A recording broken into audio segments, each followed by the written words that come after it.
Halo pemirsa, senang sekali Simpo Dunia hadir kembali menyapa Anda dengan informasi berbagai penjuru dunia akan kami sampaikan. Bersama saya Dewi Manik, simak informasinya untuk Anda.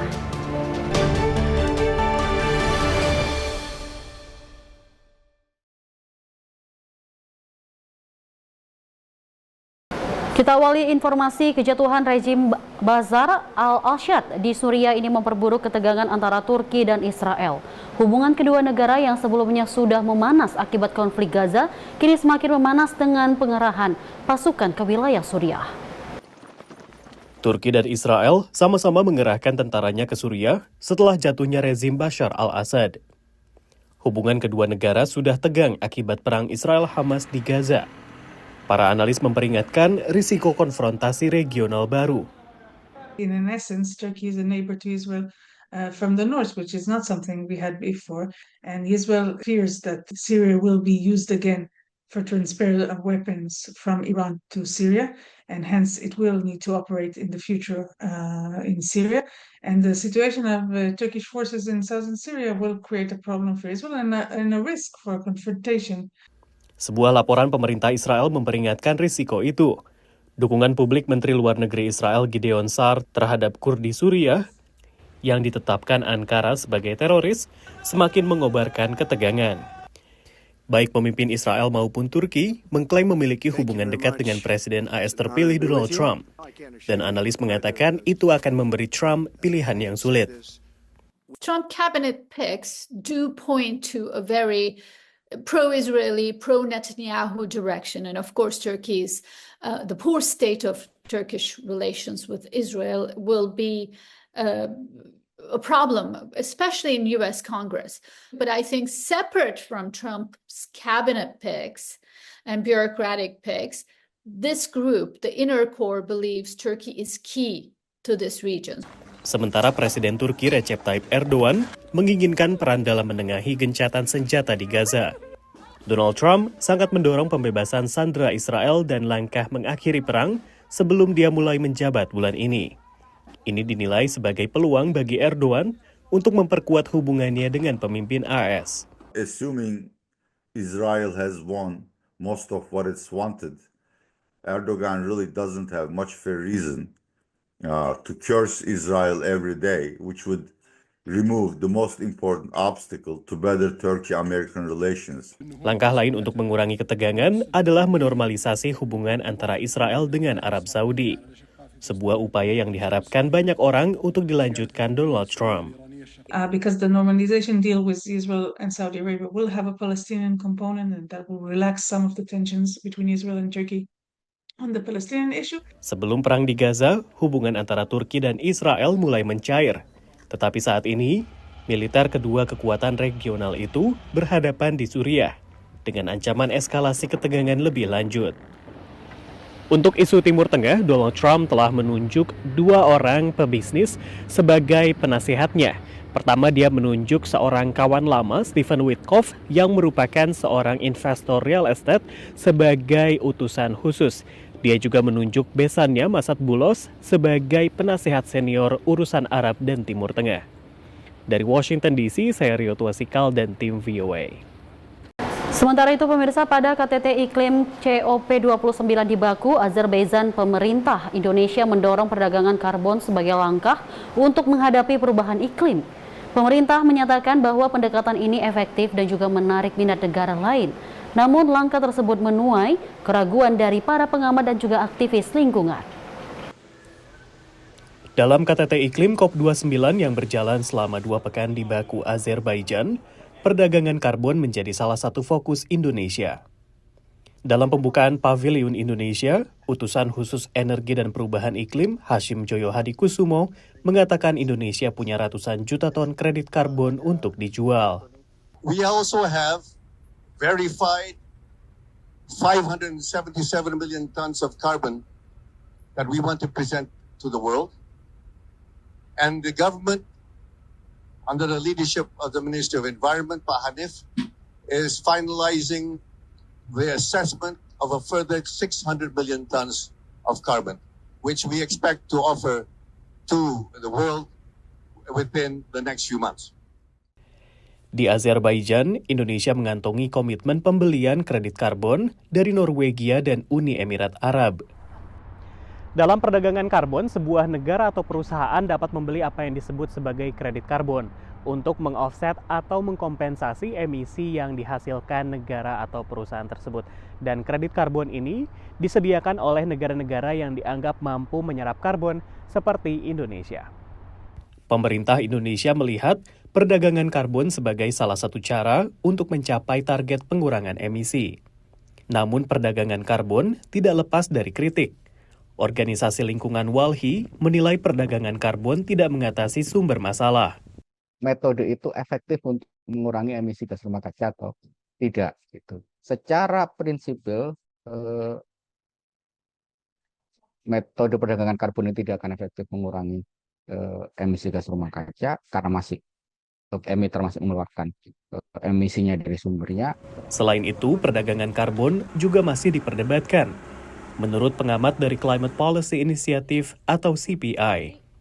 Ini ada isu-isu kredibilitas, ada isu integritas, ada juga istilahnya permanence ya. Apakah nanti setelah kita menjual karbon ini, kemudian kita langsung nebang hutannya gitu. Nah, itu kan jadi banyak pertanyaan-pertanyaan yang menyangkut dengan integritas si pengurangan emisi tersebut lah ya. Untuk membangun sistem yang baik, pemerintah mengatakan akan fokus pada transparansi, penghitungan pelaporan dan verifikasi atau MRV, dan menghindari hitung ganda. So by addressing these elements comprehensively, carbon unit can achieve high credibility, contributing effectively to climate mitigation goals. Namun pengamat mengingatkan, perdagangan karbon harus tetap diikuti pengurangan emisi yang sesungguhnya. Kalau hanya membeli carbon credits, kan mereka tetap beremisi nih. Cuman misalnya mereka beremisi 1 ton, beli 1 ton kredit dari Indonesia. 1 ton lagi beli 1 ton kredit dari Indonesia. Ya kapan mereka mengurangi emisi kan? Mereka tetap beremisi terus. Sementara COP29 sendiri ditutup dengan komitmen negara-negara kaya yang akhirnya menyetujui pembiayaan 300 miliar dolar AS bagi negara-negara berkembang. Namun angka ini dianggap terlalu kecil dibandingkan perkiraan sejumlah pengamat yang menaksir 1,3 triliun dolar per tahun. Dari Washington DC, Rio Tuasikal, VOA. Kita lanjut informasi, Presiden terpilih Donald Trump mengancam akan menerapkan tarif pada produk dari Kanada, Tiongkok, dan Meksiko, 3 mitra dagang utama Amerika Serikat. Namun langkah ini memicu kekhawatiran di kalangan petani dan juga ekonom Amerika Serikat terkait dampaknya. Ketika Donald Trump menjabat pertama kalinya pada 2020, dia menandatangani perjanjian antara Amerika Serikat, Meksiko, dan Kanada yang disebut USMCA. Petani Illinois David Eiserman memandangnya sebagai langkah positif untuk kebijakan perdagangan Amerika. He gets big credits for doing that because there was issues there. Tetapi postingan media sosial terbaru Trump yang mengusulkan tarif terhadap Kanada dan Meksiko akan melanggar ketentuan USMCA. Ini dapat berdampak pada harga jagung dan kedelai, produk yang diekspor Amerika Serikat ke negara-negara tersebut, dan merupakan sumber pendapatan utama bagi petani seperti Eiserman. The problem with the tariff is it becomes a back and forth, a tit for tat thing. Hal serupa juga dikhawatirkan oleh pengamat. If we were to put on these kind of ad hoc across-the-board tariffs, many of our trading partners would then retaliate. Really, no rich countries rely on tariffs as a substantial source of revenue. To me, the most beautiful word in the dictionary is tariff. Berbicara kepada Economic Club of Chicago saat berkampanye pada bulan Oktober, Trump menguraikan mengapa dia yakin tarif membantu ekonomi AS. Number one is for protection of the companies that we have here and the new companies that will move in, because we're going to have thousands of companies coming into this country. We're going to grow it like it's never grown before. Laporan terbaru lembaga Nirlaba Tax Foundation menunjukkan tarif yang dikenakan pada produk senilai 380 miliar dolar selama pemerintahan Trump pertama merugikan warga Amerika sekitar 80 miliar dolar. Dalam masa Presiden Biden, dia mempertahankan sebagian besar tarif tersebut dan menambahkan sekitar 18 miliar dolar tarif baru pada barang-barang Tiongkok termasuk semikonduktor dan kendaraan listrik.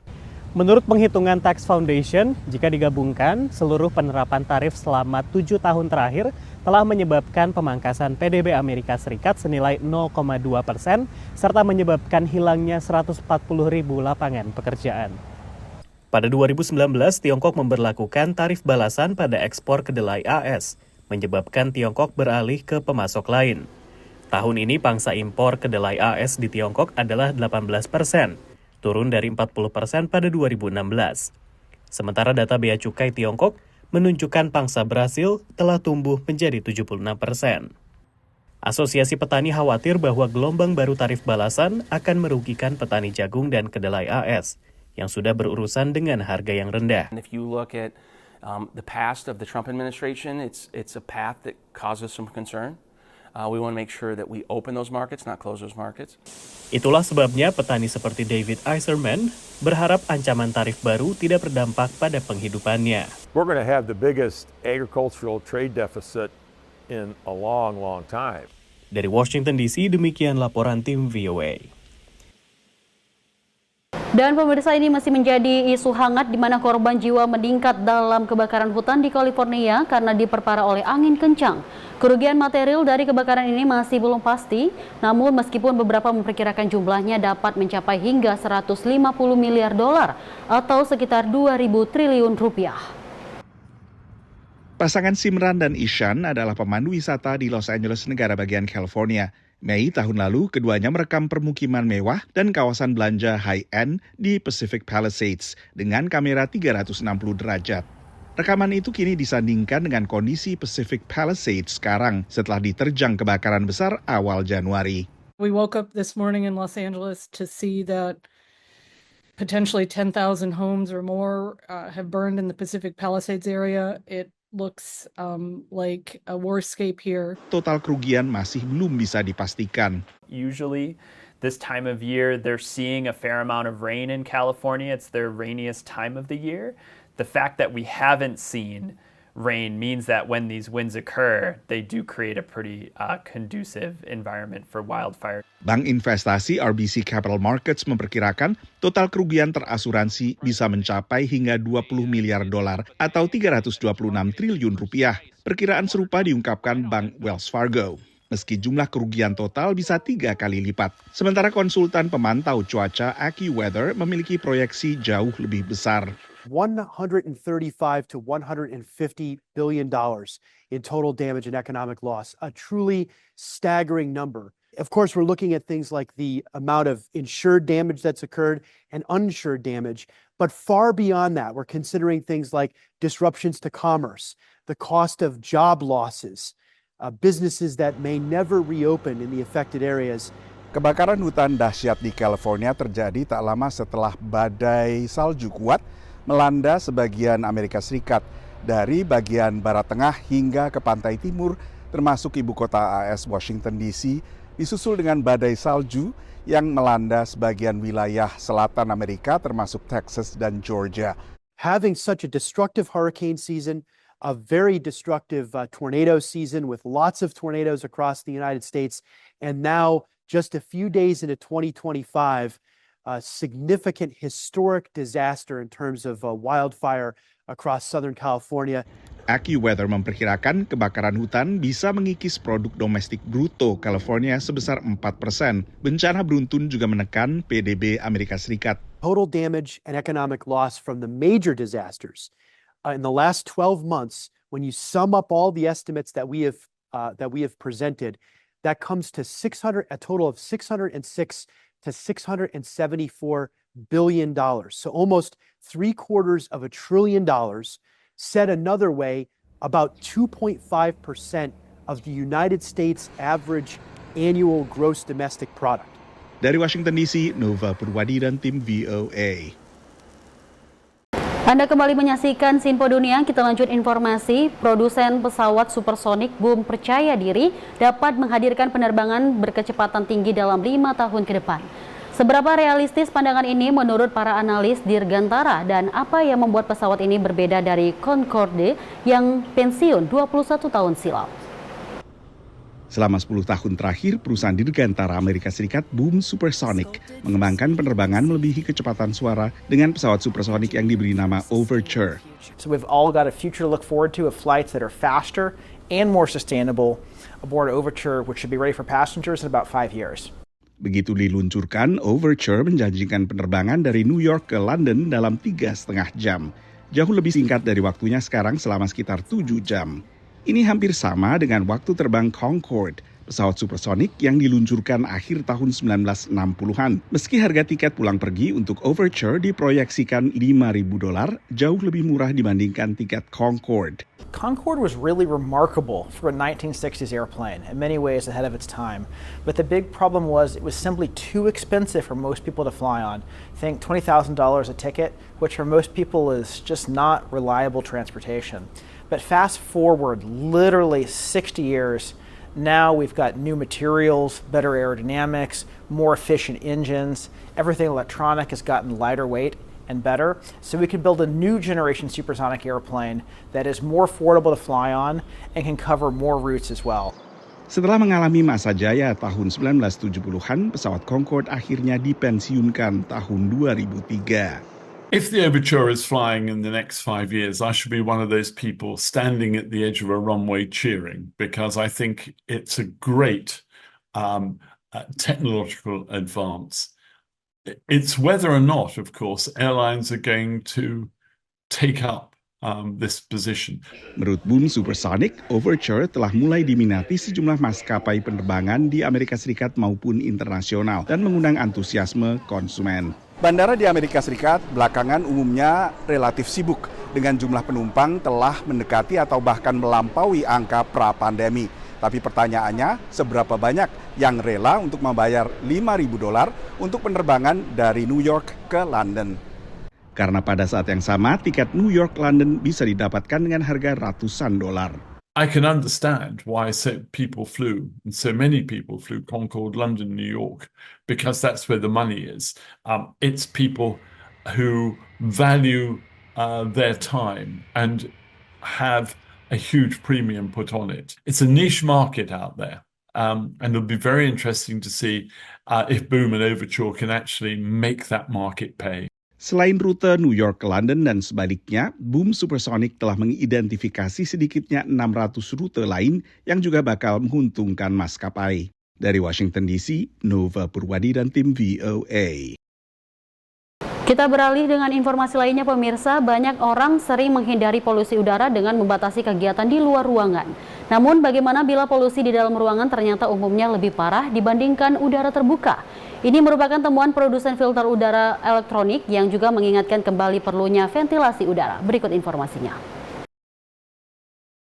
Polusi udara di dalam rumah umumnya lebih parah daripada polusi di luar ruangan. Menurut data dari 2,5 juta lebih penyaring udara terkoneksi internet yang dihimpun oleh produsen pemurni udara Dyson. You spend a lot of your life indoors. You spend a lot of your life in your home. It's where you sleep. And the impact of air pollution will be how much there is, how concentrated it is, but also how long you spend exposed to it. So if indoor air pollution is worse than outdoor, and that's what we're seeing, that's really important, really impact for people. Survei ini melibatkan hampir 40 negara dan di hampir semuanya polusi dalam ruangan melebihi polusi luar ruangan selama 6 bulan atau lebih. Faktor cuaca dan suhu udara juga berdampak pada tinggi tidaknya polusi di dalam ruangan. Di Amerika Serikat misalnya, saat ini adalah musim dingin.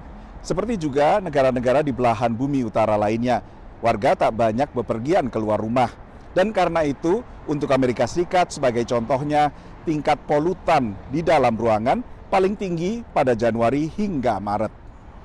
Beragam sumber polutan dalam ruangan termasuk partikulat udara 2,5 mikrometer alias PM2,5. All the outdoor sources of air pollution can potentially come into the home through ventilation, through cracks around windows, under doors, etc. But you also have unique sources of pollution indoors. You have things like cooking, you have personal care products, things like hairsprays, perfumes. You have perhaps scented candles, anything that's combustion can be a source of pollution. So you kind of have both. You have the potential for the outdoor air to come in, but then you have unique sources in the home as well. Meski polutan tak bisa sepenuhnya dihilangkan, ada cara untuk meminimalkan. We can lower the amount of particulate matter in our house by general cleaning, making sure that you vacuum, making sure that there isn't those particles that are loose in carpets or flooring that can be resuspended easily, making sure that we wash our bedding regularly to make sure any particles that fall off us in the night get washed out. Obviously with cleaning there is also the issue that aerosols make up a component of the air pollution. And by cleaning, we'll be introducing those aerosols into our environment. So it's being cautious with the chemicals that you use to clean your house with. Selain partikel 2,5 mikrometer, satu lagi polutan adalah senyawa organik volatil yang antara lain bersumber dari memasak menggunakan gas atau kayu bakar. Dari Washington DC, Nova Purwadi dan tim VOA. Pemirsa, menurut survei Forbes Health, mayoritas pengguna aplikasi kencan mengalami kelelahan ekstrim atau burnout. Aktivitas seperti scrolling, swipe, dan juga geser ini sering sekali tidak memberikan kepuasan emosional yang berarti. Akibatnya, sebagai layanan offline dating mulai muncul dan juga menawarkan pertemuan langsung untuk membangun koneksi secara tatap muka. 20 orang yang tak saling mengenal bertemu di sebuah restoran makanan Meksiko di Washington DC. Masing-masing mencari hal berbeda, mulai sekedar teman atau mencari pacar. Semuanya difasilitasi layanan bernama The Dinner Table. We're founded in New York City, based off the premise that we wanted to give strangers the opportunity to meet with each other at different restaurants in their city. The Dinner Table baru aktif setahun lebih, tapi kegiatannya begitu diminati di New York, sehingga layanan ini diperluas ke ibu kota Amerika Serikat. Tamu seperti Kevin mengaku kegiatan seperti ini sangat dibutuhkan oleh warga kota besar. I've been on Bumble, I've been on Hinge, I've been on Tinder for years, and I tried so many different options out there, and I want to do something completely different. I wanted to do more dinner parties and more face-to-face interactions, which I feel is kind of lost on today's day and age. Sekitar 70% peserta santap malam The Dinner Table adalah perempuan yang memang lebih meminati pertemuan seperti ini. Lately, I'm not trying to spend so much time looking at my screen on the phone and trying to seize the moment and get out there. Kegiatan seperti Dinner Table disebut offline dating, lawan kata perkencanan online atau online dating. Menurut Pew Research Center, sedikitnya 30% warga dewasa di Amerika Serikat menggunakan aplikasi atau situs perjodohan. Tapi hanya sebagian yang mengaku sangat puas dengan layanan seperti ini. Sekitar separuh mengaku tidak puas dan sekitar separuh mengaku puas dengan adanya layanan perjodohan online. Inilah yang menyuburkan layanan offline dating juga di luar Amerika Serikat, termasuk Creative Lunch Club di Austria. I was also often eating lunch at home in my home office or in a restaurant alone, and then somehow the idea came up that it would be nice to use this time, because everyone is having lunch during the workday, to meet new people. Dalam setahun, kegiatan santap siang bareng oleh Creative Lunch Club telah meluas ke 100 kota di Eropa, Amerika Serikat, dan Australia. Damien, seorang pengacara yang baru pindah dari Hong Kong ke San Francisco, senang dengan kesempatan bertemu kenalan baru. I knew one person in the Greater Bay Area when I moved out here, and so I was really looking for ways to meet people, kind of establish a social circle. Menurut pengamat, berkenalan dengan orang baru lebih baik untuk kesehatan mental dibandingkan aplikasi kencan online. There's a tendency to over-rely on these tools, right? And so people get tired of constantly scrolling and swiping in the case of dating apps and, going through many, many different people and not actually connecting in a deeper level necessarily. Untuk membantu orang yang canggung dengan pertemuan tatap muka, penyelenggara The Dinner Table juga menyediakan catatan topik yang bisa dijadikan bahan pembicaraan. Dari Washington DC, Nova Purwadi dan tim VOA. Dan pemirsa, informasi tadi menutup perjumpaan kita dalam Sinpo Dunia kali ini. Saya Dewi Manik dan mewakili seluruh kru yang bertugas pamit. Terima kasih atas kebersamaan Anda. Sampai jumpa.